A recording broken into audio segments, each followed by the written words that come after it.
রুই কাতলা ধরেন, এই চুনাপুটি ধরেন না, কোনো অন্যায় কাজে লিপ্ত না হওয়া, দুর্নীতিমুক্ত, মাদক মুক্ত এবং চাঁদাবাজি, এইগুলো যেন আমার এলাকা না হয়।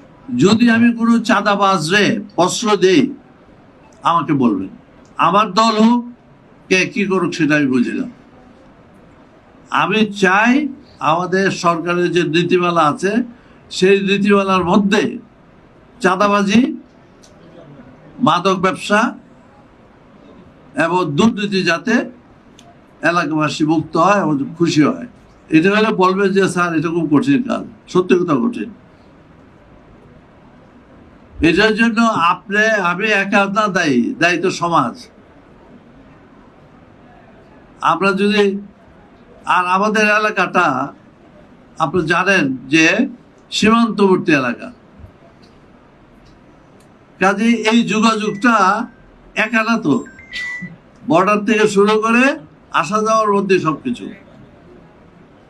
কিছু আমরা তো দুর্নীতি, মাদক এসব জিনিস কমাতে পারি।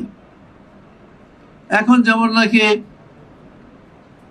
এই নির্বাচনের পরে আমি লক্ষ্য করছি এবং শুনি, জনগণই তো আমায় বলবে যে অনেকটা মাদক, চাঁদাবাজি এবং এইসব কমে আসছে, চলে গেছে যে বলবো না, কমে আসছে। কিন্তু যদি আমরা 2-4টা রুই কাতলা ধরতে পারি, তাহলে তার রিপারকেশন অনেক হয়ে যাবে, ধরলে হবে না। এই দেখেন না, ইন্টারিম গভর্নমেন্টের আমলে বাংলাদেশের সবচেয়ে বড় লোক যারা লুট করেছে, সব করেছে, তাদের তো ধরে নাই।